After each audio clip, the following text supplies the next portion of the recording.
Okay, this time they did it. They worked out all the kinks. It took 5 months, and I'm sure they wouldn't make the same mistake again. I'm about to blow a gasket. Wario is a funny guy. He stars in some pretty great games, like Mario Tennis, Mario Power Tennis, Mario Tennis Open, and regrettably Ultra Smash. But he even has his own game series, and I'm no stranger to thinking these are some actually well-designed experiences that are worth my time. I mean, if the SNES Junior is worth my time, did you really think I was gonna leave out Wario and Shake It? Now, while I do really like the WarioWorld series, I'm probably not going to get that much time out of them. Their story modes are a few hours at the most, which can be excused because of how replayable it is. But I've always preferred the Wario Land series. Even Virtual Boy Wario Land is great, and I can confidently say it's the best game on the system. If someone wants to defend Nestor's Funky Bowling, be my guest. Seriously though, I'd love to have dinner with someone who could do that. Wario Land showed that a game could be both demented as well as a great 2D platformer. But Wario World showed that a game could be both demented as well as a great 3D platformer.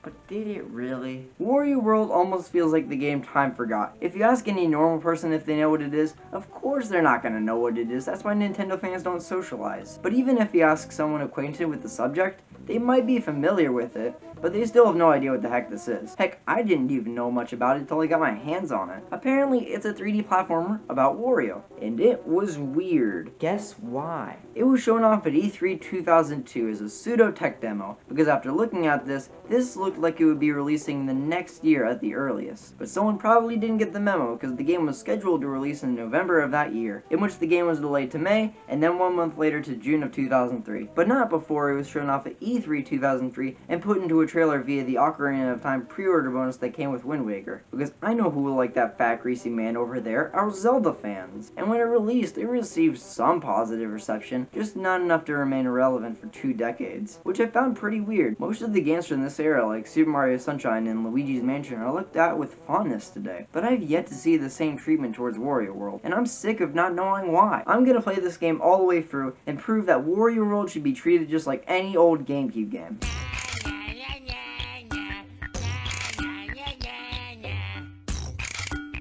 I can't decide if this is a fever dream or a masterpiece.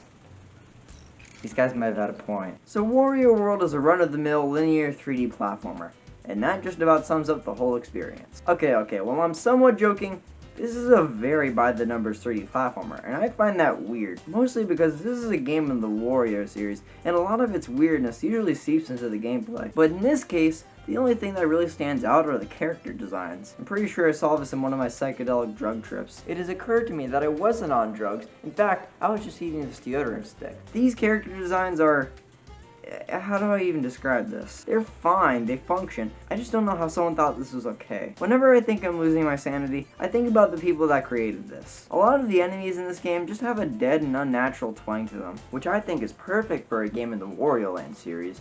But it just sticks out like a sore thumb when compared to the rest of the game's art style. The environments in this game are a mix of strange realism and uneasiness. There are only a few levels in the game where the art style fits. But even then, I don't get why the enemies are so cartoonish when the landscape is the exact opposite. And this set the precedent for the entire rest of the game, as nearly every single aspect of it can be heartily debated on whether it's good or bad. Even I don't have an extremely concrete opinion on this game, which scares me, but not as much as this game's length. This game has only 8 honest to goodness levels, and it isn't like these levels are huge, sprawling areas that take up hours to complete. They only usually take a little under half an hour, and if you want to get all the collectibles, congratulations, your total playtime has gone from 4 hours to 4 hours and 20 minutes. I'll talk more about the collectibles later, but just know that they really don't change all too much about how you play the game. But there are boss stages, with each one being done in a minute or two. Oh boy, we're moving on up. Now I don't mind short games at all. In some ways it makes it more of a memorable and replayable experience. It's just that there's a difference between short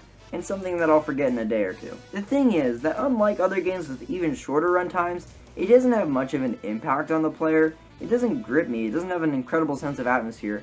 It just happened, and I moved on. That was a lie. But at the same time, its showcase of weirdness in such a small amount of time makes it something I can look back on and play through if I ever get bored. I don't have to sink dozens of hours into it to get the full WarioWorld experience. I can just play for a bit, which is enough to remember the game in its entirety. And one reason for that is most of the game just consists of... The combat in this game is fun, to a certain point, but after a while it becomes extremely repetitive, And that's because there's only like, what, 4 moves you can do? There isn't much of a variety in the moves, and it feels like you're doing the same thing over and over again. And it doesn't help that every enemy is just a reskin of another. So not only is there little variety in the moves, but the enemies are also just copy and pasted throughout the game. So all of that would equate to the combat in this game being really bad, right? Well, I would say yes, but you can never trust a game with 4 vowels. The combat in this game is surprisingly fluid, and it never reaches an absolutely unbearable level. And once again, going back to the short length of the game, it isn't like you're going to be doing this for hours on end. If this game was like 28 hours long and this was the entirety of the combat, that would be asking for a lot of my free time. To which I'd say, what free time? And the moves you perform aren't anything special, but they're fluid and fun to pull off, and they get the job done quite well. But this is one of the only things that really sets this game apart from other 3D platformers, and while it's good, it barely has any depth to it at all. But this game does have collectibles. Now, I've already rambled on about this subject for 30 odd minutes before, but maybe my opinions changed in the past few months. WarioWorld is a game where not getting the collectibles is kind of dumb. They aren't overtly hard to get, and they make the level actually worth exploring. And if they weren't here, I was gonna say they're important, but I just realized they aren't. But that isn't to say they're completely worthless. The statue parts net you a bit of extra health, which on paper sounds like a great idea, but you already started the game with plenty of health, and when you die, you can pay your way out of getting a game over. And this isn't a problem, because you'll most likely be stacked with cash. If the money was just a bit more limited, this system would make a lot more sense. But because of its flaws, I never have the fear that I'm gonna screw up and die. At this point, why do you even need health? A good portion of the Wario Land games don't even have health systems, so this game could have worked fine without it, but no. Anyways, there are also other collectibles.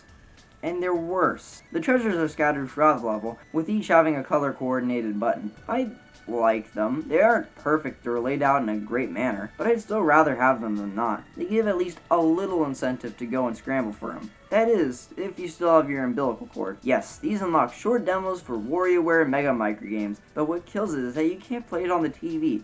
You have to use the GBA link cable and play it on the GBA. And what really stings that much more is that these games can already be played on the TV with the Game Boy Player. So I know it's at least somewhat possible. The treasures are a good collectible, but they could have been made quite a bit better. But the red gems, they're okay. Some are required to beat the level, and they're found at the end of what I think hell probably looks like. And these are platforming challenges that test your general skill at the game. The platforming in this game is fine. It works most of the time, but it isn't exactly that fluent of a moveset. You can move around, jump, and charge forward. They all work as intended, but there's just nothing to it. But back on the topic of these challenges themselves, I don't like them at all. Most of the time, it's either too easy or it's trying to test my patience. Some of them aren't even platforming challenges. Like in this one, you have to remember the blocks being hit in a specific order. Come on, this is WarioWorld. I came here to loot, steal, and plunder, not do mental problems. Question number 7. When were you born? Saturday. But there is one last collectible. The Spritlings. Oh, don't mind me. I'm just trying to pass a bill to the Senate in order to have Spritlings erased from existence. These gremlins are barely in the game at all, and could have been removed without much of anything changing. But they do determine the ending that you receive in the game, which makes their inclusion even more frustrating. Why not have the endings of the game rely on how much treasure you've collected? It would have given more of a reason to go through and get all the statue parts and treasure. These Spritlings add almost nothing to the gameplay aside from giving tips to an already easy game. So the collectibles in WarioWorld aren't that good, which is completely contrary to what I said a few months back when I said they're what make the game worth playing. You see why I have a hard time classifying what the heck this thing is? It has good elements, for sure, but a lot of it is muddled by bad execution. The combat is fluid, but underutilized. The length of the game leads to forgetfulness, and the collectibles are just a mixed bag all around. I will say I liked playing this game, but you could absolutely tear it apart critically. WarioWorld is a fine enough adaptation of its 2D counterparts, but it forgets to include many of the key aspects that make those games special. This game does its own thing,